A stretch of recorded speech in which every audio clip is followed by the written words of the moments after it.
بسم اللہ الرحمن الرحیم۔ السلام علیکم۔ درباری ٹی وی یوٹیوب چینل پر آپ سب کو خوش آمدید کہتے ہیں۔ میں لوگوں سے یہ سنتی تو حیران ہوتی تھی کہ اس دنیا میں کچھ بہت ہی عجیب و غریب قسم کی حرکتیں ہوتی ہیں جن کے بارے میں سن کر ہم حیران رہ جاتے ہیں۔ کبھی کبھی خبروں میں ایسی باتیں سننے کو مل جاتی ہیں کہ انسان سوچنے پر مجبور ہو جاتا ہے کہ یہ خبر شاید جھوٹی ہے، کیونکہ انسان اس حد تک نہیں گر سکتا۔ لیکن جب میری زندگی میں ہی کچھ ایسا ہوا تو پھر مجھے پتہ چلا کہ وہ خبریں بھی شاید جھوٹی نہیں ہوتی، کیونکہ اس دنیا میں ہر طرح کے انسان ہوتے ہیں۔ میرا نام سلیمہ ہے، میں بہت ہی زیادہ خوبصورت تھی۔ میری ایک بہن بھی تھی جو مجھ سے 2 سال چھوٹی تھی، اس کا نام ثانیہ تھا۔ وہ بھی میری طرح بہت خوبصورت تھی اور جلد از جلد شادی کرنا چاہتی تھی، لیکن پہلی باری میری تھی۔ میں نے BA کیا ہوا تھا، اس لیے میں ایک پرائیویٹ اسکول میں پڑھاتی تھی اور نوکری کرتی تھی۔ میرے پاس بھی پیسے ہوتے تو میرے ماں باپ مجھ سے میرے پیسے نہیں لیتے تھے، لیکن میں گھر میں ہی لگا دیتی تھی۔ میری بہن کو مجھ پر غصہ آتا تھا، کیونکہ میں مانتی ہوں کہ اپنی نوکری اور پڑھائی میں نے 3-4 سال ضائع کر دیے تھے، اور میری بہن کے ہوتے ہوئے چھوٹی بہن کی شادی ہونا یہ ہمارے خاندان کا رواج نہیں تھا۔ اب تو میری بہن نے لڑائی جھگڑا کرنا شروع کر دیا تھا۔ وہ تو اب سرعام کہتی تھی کہ اگر میں 12ویں فیل ہوں، مجھے نوکری بھی نہیں مل رہی، میں پیسے بھی نہیں کمانا چاہتی، تو پھر اس میں میرا کیا قصور ہے؟ یہ شادی نہیں کرنا چاہتی ہیں تو اس کی وجہ سے اب میری شادی کیوں لیٹ کر رہے ہیں؟ یہ تو گھر سے نکل جاتی ہے، گھر کے سارے کام مجھ پہ ڈال کے چلی جاتی ہے، خود محترمہ ٹیچر بن کے واپس آتی ہیں تو سو جاتی ہیں۔ آپ سب لوگ میرے ساتھ غلط کر رہے ہیں، آپ لوگوں کو اس کا حساب دینا پڑے گا۔ میری بہن بہت زیادہ جذباتی تھی، وہ آج کل ہر بات کا الٹا ہی جواب دیتی تھی۔ اچانک سے کہیں غائب ہو جاتی تھی، کسی کمرے میں چلی جاتی تھی اور اپنے موبائل میں مصروف رہتی تھی۔ کہتی تھی کہ میں گھر کے کام کرتی ہوں، لیکن گھر کے کام اتنے زیادہ نہیں کرتی تھی، اور اگر کر لیتی تھی تو پورا دن جتاتی رہتی تھی۔ امی کا کہنا تھا کہ یہ لڑکی بہت خود سر ہوتی جا رہی ہے اور اس میں اس کی غلطی بھی نہیں ہے۔ تم دونوں بہنوں کو ہم نے پڑھایا لکھایا، اس میں 2-3 سال ضائع ہو گئے ہیں، اور لڑکی کے لیے 2-3 سال بڑے اہم ہوتے ہیں۔ خاندان والے بھی باتیں کریں گے۔ میری امی ابو نے کہا کہ تم نوکری کرنا چھوڑ دو، تم نے پڑھائی بھی کر لی، 2 سال نوکری بھی کر لی، تمہارا شوق تھا، ہم نے نہیں روکا، لیکن اب ہم تمہاری شادی کروائیں گے۔ میں بھی مان گئی اور میں نے کہا کہ ٹھیک ہے، بالآخر عورتوں کو شادی ہی کرنی پڑتی ہے، اور اگر میرا شوہر اچھا ہوتا تو میں نوکری تو شادی کے بعد بھی کر سکتی تھی۔ میرے ماں باپ نے میرے لیے رشتہ تلاش کر لیا، جیسے ہم لوگ تھے اسی حیثیت کے حساب سے ہمارے گھر رشتہ آنا تھا۔ میرے بابا ایک لڑک تھے، اس لیے کسی بڑی حویلی سے رشتہ نہیں آنے والا تھا میرے گھر میں، اور میرے لیے جس گھر سے رشتہ آیا وہاں ایک میرا شوہر تھا اور اس کا ایک چاچا تھا۔ اس گھر میں کوئی عورت نہیں تھی، اس لیے وہ لوگ جلدی جلدی رشتہ کرنا چاہتے تھے۔ میری ماں کو یہ بات اچھی لگی، ان کا کہنا تھا کہ عورتیں بندے کو بڑا ذلیل کرتی ہیں۔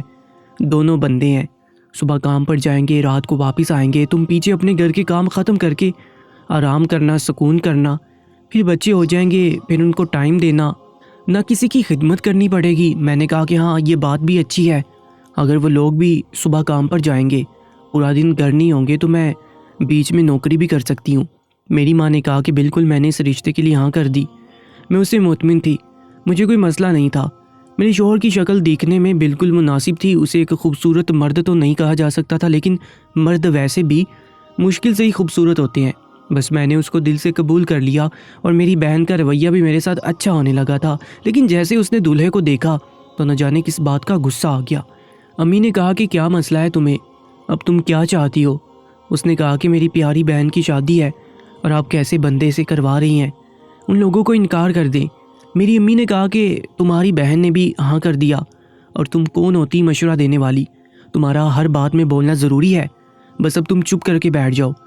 تمہاری بہن کی شادی ہوگی تو 7-8 مہینے بعد تمہاری بھی شادی کر دیں گے، تم دونوں اس گھر سے چلی جاؤ گی، ہماری ذمہ داری پوری ہو جائے گی، تو پھر اللہ کا گھر دیکھنے جائیں گے۔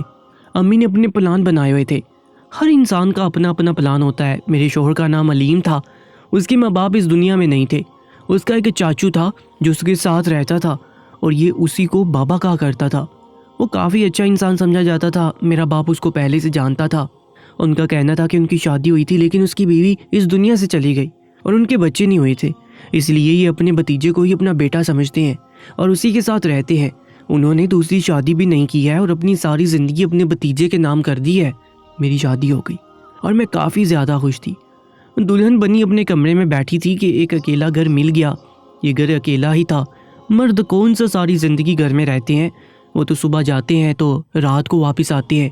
میری زندگی میں سب کچھ ٹھیک تھا، میں بہت خوش تھی، اور ابھی میری زبان سے اللہ کا شکر ادا نہیں ہوا تھا کہ مجھے ایک ایسی بات بتائی گئی کہ میرے قدموں تلے سے زمین نکل گئی۔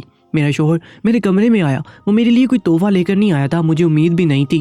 ہم میڈل کلاس لوگوں میں یہ سارے چونچلے نہیں ہوتے، یہ تو صرف فلموں ڈراموں میں ہی دکھایا جاتا ہے۔ ہمارے تو حق مہر بھی معاف کروا دیے جاتے ہیں۔ میرے شوہر نے کہا کہ تم بہت زیادہ خوبصورت ہو۔ ہمارے گھر میں کوئی عورت نہیں تھی، ہم لوگ کچی پکی روٹیاں بنا بنا کر کھاتے رہے۔ بڑی مشکل ہوئی ہے، تم آ گئی ہو تو سب کچھ سنبھال لوں گی۔ میں نے کہا کہ ہاں سب کچھ سنبھال لو گی، آپ کو گھر کے کسی معاملے میں کوئی مسئلہ نہیں ہوگا، لیکن میں آپ سے یہ کہنا چاہتی ہوں کہ میں نوکری کرنا چاہتی ہوں۔ میرا شوہر اس بات پر خاموش ہو گیا۔ اس نے کہا کہ چلو ٹھیک ہے، ویسے ہمارے خاندان کی کوئی عورت نوکری نہیں کرتی، اور ہم 2 بندے ہیں کمانے والے اور 3 کھانے والے، تو ہمارے زیادہ خرچے بھی نہیں ہیں، لیکن اگر تم میری ایک بات ماننے کا وعدہ کرو تو پھر میں تمہاری بات مان لوں گا۔ اور میں تمہیں یہ بات بتا دوں کہ یہ بات ماننی میرے لیے کافی مشکل ہے۔ سب باتیں کریں گے، مجھے کہیں گے علیم تو بیوی کی کمائی کھا رہا ہے۔ میں نے کہا کہ ایسی کون سی بات ہے، لوگ آپ کو باتیں نہیں کریں گے۔ اس نے کہا کہ مجھے تمہارے پیسے چاہیے بھی نہیں، اور تمہارا شوق ہے تو چلو میں تمہاری بات مانوں گا، لیکن بدلے میں تمہیں میری ایک بات ماننی ہوگی۔ میں نے کہا کہ میں تو آپ کی ہر بات مانوں گی، آپ جو کہیں گے میں کروں گی۔ اس نے کہا کہ ٹھیک ہے، تو پھر تم میری یہ بات مان لو۔ اور وہ بات یہ تھی کہ میرے شوہر مجھے وہ بات بتائی تو میرے قدموں تلے سے زمین نکل گئی۔ میں حیران رہ گئی۔ پہلے مجھے لگا کہ وہ مذاق کر رہا ہے، لیکن کوئی بھی شخص مذاق میں بھی ایسی بات نہیں کر سکتا، وہ بھی ایسا شخص جس کی ابھی شادی ہوئی اور وہ اپنی بیوی کے ساتھ ایک کمرے میں بیٹھا ہے، اور آج ان کی سہاگ رات ہے، اور یہ بات کیسے کر سکتا تھا۔ اس نے مجھے کہا کہ اس گھر میں تم 3 دن میری بیوی بن کے رہو گی، اور 3 دن تمہیں میرے چاچو کے لیے بیوی بننا ہوگا۔ میں نے کہا کہ آپ یہ کیسی باتیں کر رہے ہیں، کیا ہو گیا آپ کو مذاق میں بھی ایسی بات نہیں کرنی چاہیے۔ میں نے کہا کہ میں مذاق بالکل بھی نہیں کر رہا ہوں، میں بالکل ٹھیک کہہ رہا ہوں، اگر تم ایسا نہیں کرو گی تو پھر میں تمہیں اپنے ساتھ نہیں رکھوں گا، میں طلاق دے دوں گا۔ یہ بات اس نے کتنی آسانی سے کی تھی، یہ بات کرنا اس کے لیے کتنا آسان تھا۔ اس نے کہا کہ دیکھو اس گھر میں پہلے ہی کوئی پابندی نہیں ہے، تم پر کوئی پابندی نہیں لگائی جائے گی، جہاں مرضی جاؤ، جس ٹائم اٹھو، جس ٹائم کھانا کھاؤ، نوکری کرو، اپنی ماں کے گھر جاؤ، تمہیں کسی بات سے روکا نہیں جائے گا، لیکن تمہیں ہماری یہ بات ماننی ہوگی، اور اگر تم نے یہ بات نہیں مانی تو میں ابھی تمہیں طلاق دے کر گھر سے نکال دوں گا۔ جب تمہارے ماں باپ کے گھر تم شادی کی پہلی رات طلاق لے کر جاؤ گی تو پھر تمہیں احساس ہوگا کہ تم نے کتنی بڑی غلطی کی ہے، تمہارے ماں باپ تو دکھ سے ہی مر جائیں گے، تمہاری بہن کی شادی بھی کہیں نہیں ہوگی، یہ سب کچھ مذاق نہیں ہو سکتا۔ میں بری طرح حیران رہ گئی، مجھے سمجھ نہیں آ رہا تھا کہ کیا ہو رہا ہے۔ میں تو بے ہوش ہو گئی، لیکن جب آنکھ کھلی تو تب بھی یقین ہوا کہ یہ جھوٹ نہیں تھا، میرے شوہر نے جو کہا تھا وہ کر چکا تھا، اور میرے ساتھ ہی سب کچھ کر رہا تھا۔ 3 دن مجھے اپنے ساتھ رکھتا تھا اور 3 دن اپنے چچا کے پاس بھیج دیتا تھا۔ یہ دونوں چاچو بھتیجے سے کچھ زیادہ ہی تھے، ان کی آپس میں دوستی تھی کہ اتنی دوستی میں نے 2 بھائیوں اور دوستوں میں بھی نہیں دیکھی تھی۔ کچھ بھی بانٹے بغیر استعمال نہیں کرتے تھے، لیکن افسوس کہ مجھے بھی یہ شخص اپنے چاچو کے ساتھ بانٹ رہا تھا۔ جب میں احتجاج کرنے کی کوشش کرتی تو یہ مجھ پر ہاتھ اٹھاتا، مجھے مارتا، کیونکہ میں اس کی بات اپنی مرضی سے نہیں مان رہی تھی، سب کچھ تو زبردستی سے ہو رہا تھا۔ اس لیے اس نے مجھے نوکری کرنے سے منع کر دیا۔ اس نے کہا کہ کوئی ضرورت نہیں باہر جانے کی۔ وہ گھر کو تالا بھی لگا کر جایا کرتا تھا اور مجھے مجبور کرتا تھا کہ میں سب کے سامنے یہ ثابت کروں کہ کوئی بھی مسئلہ نہیں ہے۔ ایک دن تو اس نے عجیب سی بات کر دی، اس نے کہا کہ اگر تم نے میری بات نہیں مانی تو میں تمہیں طلاق دے دوں گا اور تمہاری بہن سے شادی کروں گا۔ میں نے کہا کہ خبردار، جو زبان پر میری بہن کا نام لے کر آئے تو میری بہن کی طرف آنکھ اٹھا کر بھی نہ دیکھنا۔ میری زندگی برباد کر دی ہے، اب اس کی زندگی برباد کرو گے، یہ میں تمہیں کبھی کرنے نہیں دوں گی۔ اس بات پر میرا شوہر ہنسنے لگا اور کہا کہ چپ چاپ گھر میں بیٹھا کرو اور جو جیسا چل رہا ہے ویسے چلنے دو، نہیں تو اتنا گند مچ جائے گا کہ تم اس کو کبھی بھی صاف نہیں کر پاؤ گی۔ مجھے اس بات کی سمجھ نہیں آئی تھی، لیکن میں کچھ بھی نہیں کر سکتی تھی۔ میری شادی کو تو 1 مہینہ بھی نہیں ہوا تھا، اگر یہ سب کچھ ابھی بھی سب کے سامنے آ جاتا تو کیا ہوتا؟ مجھے تو سب کو یہ بھی بتانا پڑتا ہے کہ یہاں پر کیا ہوتا رہا ہے، یعنی یہ بھی بتانا پڑتا کہ میری عزت تو پہلے ہی نیلام ہو چکی تھی، اور پھر اس کے بعد مجھے طلاق بھی مل جاتی۔ میرے ماں باپ کے لیے تو یہ بہت بڑا صدمہ تھا۔ مجھے گھر میں کسی چیز کی کمی نہیں تھی، میرے لیے گھر میں ساری چیزیں موجود تھیں، لیکن آج مجھے پتہ چلا کہ انسان کی خوشی چیزوں میں نہیں ہوتی۔ میں ہمیشہ یہی سوچتی رہتی تھی کہ نوکری کروں گی، پیسے کماؤں گی اور اپنے لیے چھوٹی چھوٹی خوشیاں خریدوں گی، لیکن جب آپ کے ساتھ اتنا برا ہو رہا ہو پھر چھوٹی چھوٹی کیا بڑی خوشی بھی آپ کے دل کو خوش نہیں کر سکتی۔ میرا شوہر کوئی غیر قانونی کام بھی کرتا تھا، تبھی اس گھر میں اتنے پیسے آتے تھے، بتاتا نہیں تھا کہ کیا کام کرتا ہے۔ دونوں ایک ساتھ رہتے تھے، ایک ساتھ ہی واپس آتے تھے۔ گھر میں ہمیشہ گوشت وغیرہ ہی پکانے کا حکم دے کر جاتے تھے کہ گھر میں صرف گوشت وغیرہ پکایا جائے، سبزی ہم نہیں کھاتے۔ جب اللہ نے اتنے پیسے دیے ہیں تو ہم کیوں سادہ خوراک کھائیں؟ اس کے علاوہ دونوں کبھی کبھی نشہ بھی کیا کرتے تھے۔ میں تو اس بات پر حیران تھی کہ میری قسمت اتنی بری تھی، یہ لوگ میرے ماں باپ کے سامنے اتنے شریف بنے ہوئے تھے، پورے محلے میں سارے ان کی تعریف کرتے تھے کہ بڑے ہی شریف لوگ ہیں، اور اصل میں ان کی اصلیت کیا تھی؟ میرے بابا نے تھوڑی بہت پوچھ گچھ کروائی تھی، آس پاس کے لوگوں سے بھی پوچھا تھا، ظاہر ہے اتنا تو ماں باپ کرتے ہیں، لیکن ان کے بارے میں کسی نے بھی کوئی بری بات نہیں کی تھی۔ آج کل کسی انسان کا پتہ نہیں چلتا ہے، جب تک آپ کا اس کے ساتھ رہنا سہنا نہیں ہوتا تب تک آپ کو پتہ نہیں چلتا کہ وہ انسان کیسا ہے۔ میں تو سوچتی تھی اچھی زندگی تھی میری، نوکری کرتی تھی، گھر میں رہتی تھی، اور اب میری زندگی کا تماشا بن گیا تھا۔ مجھے اپنے آپ سے نفرت ہونے لگی تھی، لیکن میں گھر میں اکیلی تھی۔ جب مجھے پتہ چلا کہ میری طبیعت خراب ہے اور مجھے کافی دن سے ہی شک بڑھ گیا تھا، شاید میں ماں بننے والی تھی، یہ سوچ کر ہی مجھے ڈر لگ گیا تھا، کیونکہ اس کے علاوہ بھی میرے دماغ میں اور بہت کچھ آ رہا تھا۔ میں ڈاکٹر کے پاس جانا چاہتی تھی اور یہ بات مجھے کسی کو بھی نہیں بتانی تھی، نہ اپنے شوہر کو اور نہ اس کے چاچے کو۔ میں نے اپنے شوہر سے کہا کہ مجھے اپنی امی کے گھر جانا ہے۔ جب سے شادی ہوئی تھی ایک دفعہ بھی نہیں گئی تھی۔ اس نے کہا کہ اگر تم نے وہاں کوئی الٹی سیدھی بات کی تو پھر تمہیں پتہ ہے کہ میں کیا کروں گا۔ میں نے کہا کہ میں ایسی بات نہیں کروں گی، صرف 2-3 گھنٹے کی بات ہے۔ میں اپنی امی کے گھر چلی گئی، میری بہن گھر میں تھی۔ میں پہلی دفعہ شادی کے بعد گھر آئی تھی، بس ایک رسم کے لیے آئی تھی، اور اس کے بعد آج واپس آئی تھی، تو مجھے لگا کہ میری بہن مجھے دیکھ کر خوشی سے نہال ہو جائے گی، میرے گلے لگ جائے گی۔ میں بھی چاہتی تھی کہ وہ میرے گلے لگے اور مجھے بھی سکون محسوس ہو، لیکن اس نے دور سے سلام کیا اور عجیب سی لگ رہی تھی، جیسے اسے مجھے یہاں دیکھنے کی امید نہیں تھی کہ میں یہاں پر آؤں گی۔ میں نے کہا کہ کیا بات ہے، ابھی تک مجھ سے ناراض ہو؟ اب تو شادی ہو گئی ہے نا میری، اللہ تمہارے نصیب بہت اچھے کرے، تمہیں بہت اچھا دلہا دے۔ امی بتا رہی تھی کہ تمہارے لیے رشتہ بھی دیکھا ہے۔ میری بہن نے کہا تھا وہ میری ایک دوست کا بھائی ہے، اچھے لوگ ہیں، ابھی بات نہیں ہوئی ہے ورنہ آپ کو سب سے پہلے بتاتے۔ میں نے کہا کہ مجھے پتہ ہے یہ سب کچھ اسی طرح ہوتا ہے، لیکن میں نے امی کو کہا کہ اچھی طرح سے پوچھ گچھ کر لیں، تم بہت اچھے لوگوں میں جاؤ، تمہیں کبھی زندگی میں کوئی مسئلہ نہ ہو۔ میری ماں نے کہا کہ اپنی بہن کو ساتھ لے جاؤ، اکیلے کہاں جا رہی ہو؟ میں نے جھوٹ بولا تھا کہ کسی سے ملنے جا رہی ہوں، لیکن میں اپنی بہن کو ساتھ نہیں لے جا سکتی تھی، کیونکہ جانے وہاں پر کیا ہوتا، ڈاکٹر کس طرح کی بات کرتی۔ وہ شادی شدہ بھی نہیں تھی، میں اسے ایسی جگہ نہیں لے جانا چاہتی تھی۔ میں نے کہا کہ نہیں، میں خود ہی جاؤں گی اور 1 گھنٹے میں واپس آ جاؤں گی۔ مجھے آج ہی ڈاکٹر کے پاس جانا تھا۔ بہت ڈر رہی تھی کہ زندگی میں کبھی بھی اتنا نہیں ڈری تھی، پتہ نہیں کس بات کا ڈر لگ رہا تھا۔ میرے شوہر کو پتہ نہیں چلنے والا تھا کہ میں کہاں گئی ہوں، لیکن پھر بھی میرا دل بری طرح گھبرا رہا تھا، شاید میں بہت کمزور اور بزدل ہو گئی تھی۔ ڈاکٹر کے پاس گئی، اس نے مجھے چیک کیا تو اس نے کہا کہ جی آپ ماں بننے والی ہیں۔ میں نے کہا کہ میں بچہ نہیں رکھنا چاہتی، تو وہ حیران رہ گئی۔ اس نے کہا کہ کیا مصیبت ہے آج کل کے لوگوں کو، کیوں لوگ بچوں کو نہیں رکھنا چاہتے؟ اس نے مجھے ڈانٹنا شروع کر دیا اور ذلیل کرنا شروع کر دیا۔ میری آنکھوں میں آنسو بھی آ گئے، لیکن اس نے پھر بھی میری کسی بات کا لحاظ نہیں کیا تھا۔ میں نے اس کو سب کچھ بتا دیا اور اپنے ماں باپ کی قسم کھائی تو وہ حیران رہ گئی۔ اس نے کہا کہ آپ یہ سب برداشت کیوں کر رہی ہیں؟ میں نے کہا کہ اپنے ماں باپ کی عزت کے لیے۔ ڈاکٹر نے مجھے کہا کہ ایسا نہیں کرو، اور اس نے مجھے ایک عورت کا نمبر دیا۔ اس نے کہا کہ تم اس عورت کو کبھی بھی فون کرو اور کچھ بھی مت بولو، صرف اس کو کہنا کہ میری مدد کرے یا مجھے مدد کی ضرورت ہے، یا پھر اتنا بول دینا کہ مدد اور فوراً تمہارے گھر میں آ جائے گی، تمہارے نمبر سے تمہاری لوکیشن نکال لے گی۔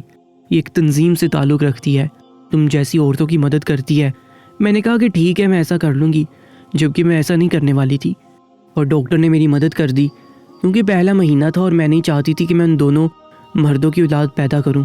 پہلے تو یہ بھی نہیں پتا تھا کہ یہ کس کی اولاد ہے۔ میری حالت بہت بری تھی، میں یہ نہیں کرنا چاہتی تھی، اس بچے کا کوئی قصور نہیں تھا، لیکن مجھے یہ سب کچھ مجبوری میں کرنا پڑا۔ میں نے اپنے شوہر کو کہا کہ آپ کو شرم نہیں آتی ہے، میں آپ کے نکاح میں ہوں، میرا حساب آپ نے دینا ہے، آپ کو تو میرا محافظ ہونا چاہیے تھا، اور آپ میرے ساتھ یہ کیا کر رہے ہیں؟ ابھی بھی وقت ہے، یہ سارا سلسلہ روک دیں، ختم کر دیں، نہیں تو آپ کو بہت زیادہ سزا ملے گی۔ اس نے کہا کہ تم مجھے اللہ سے ڈرا رہی ہو، تمہیں پتہ ہے ہم اس سے پہلے نہ جانے کیا کچھ کر چکے ہیں، تب تو کچھ نہیں ہوا، تو پھر آج ہم پر کون سا عذاب آ جائے گا؟ اور ویسے بھی ایک بے بس انسان دوسرے انسان کو اللہ سے ڈرانے کے علاوہ اور کیا کر سکتا ہے؟ بی بی، تم جیسی عورتیں بڑی دیکھی ہیں، اپنی اوقات میں رہو، اگر چاہتی ہو کہ سارا کچھ ٹھیک رہے، نہیں تو نہ صرف تمہیں طلاق دے دوں گا، تمہاری بہن کو تمہارے گھر سے اٹھا لوں گا اور تمہارے ماں باپ کو اتنا بدنام کر دوں گا کہ جب ایک بیٹی کی جگہ دونوں بیٹیوں کی رسوائی دیکھیں گے تو ایک پل بھی اس دنیا میں نہیں رہیں گے۔ کیا تو یہی چاہتی ہے؟ اس کی باتیں میرے دماغ پر ہتھوڑے کی طرح لگ رہی تھی۔ دوسری طرف میرے شوہر کا چچا تھا، جس کی شکل دیکھ کر ہی میرے تن بدن میں آگ لگ جاتی تھی، میں اس کی شکل تک نہیں دیکھنا چاہتی تھی۔ وہ بہت ہی برا انسان تھا، اس کی شکل ایسی تھی کہ جیسے اس نے نہ جانے اتنے لوگوں کو دکھ دیا تھا، ان کی زندگی برباد کی تھی۔ مجھے ایسا لگتا تھا کہ وہ ہی میری شوہر کو بری بری پٹیاں پڑھاتا تھا، اور اس کو اس سب کی طرف لگانے والا یہی شخص تھا، کیونکہ وہ بڑا تھا، اسے شوہر کو منع کرنا چاہیے تھا۔ اگر وہ دنیا کے سامنے اس کا باپ بنا پھرتا تھا تو باپ کی طرح اسے سمجھا بھی تو سکتا تھا۔ یہ سب اسی کا کیا دھرا تھا۔ کچھ دن اسی طرح گزر گئے، میں بہت زیادہ پریشان تھی، میری نفسیاتی حالت بہت بری ہو چکی تھی۔ اگر کل کو میرے ماں باپ کو یہ پتہ چلتا کہ ان کی عزت رکھنے کے لیے میں اپنی عزت نیلام کرتی رہی ہوں تو پھر اس بات کا کیا فائدہ ہوتا، کیونکہ جو برا ہونا تھا وہ تو ہو رہا تھا۔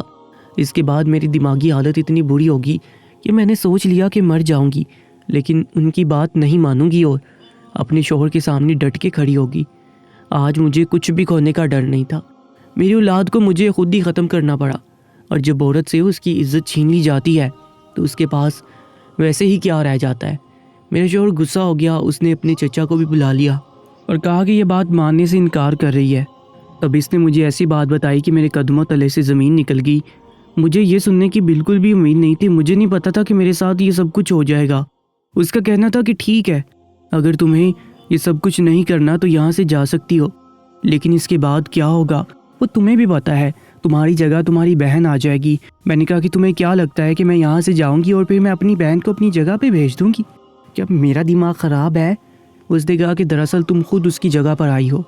اس کی بات پر میں حیران رہ گئی، اور اس نے کہا کہ چپ چاپ یہیں پر رہو، نہیں تو پھر تمہیں ایسی بات کے بارے میں پتہ چل جائے گا کہ تم اور بھی زیادہ پریشان ہو جاؤ گی۔ میں نے کہا مطلب کیا کہنا چاہتے ہو؟ بتاؤ مجھے سب کچھ۔ میں حیران رہ گئی۔ اس نے مجھے میری بہن کی تصویریں دکھائیں، کال وغیرہ سنائی اور وائس نوٹ بھی۔ دراصل میری بہن دونوں چاچا اور بھتیجا کے ساتھ فون پر باتیں کیا کرتی تھی، اپنی تصویریں بھیجا کرتی تھی اور ان دونوں کے ساتھ چکر میں تھی۔ ان کے پاس سارے ثبوت تھے، اس نے اپنی تصویریں بھیجی تھی۔ اس کے علاوہ یہ میری بہن سے مل بھی چکا تھا، اور اسی نے ان لوگوں کو کہا تھا کہ ہمارے گھر رشتہ بھیجو اور کسی بھی طرح رشتہ کرواؤ تاکہ میری بہن گھر سے نکلے اور میری شادی ہو سکے، کیونکہ وہ ان سے شادی نہیں کرنا چاہتی تھی، ان کے ساتھ صرف ٹائم پاس کر رہی تھی، اور یہ لوگ بھی ایسا ہی کر رہے تھے۔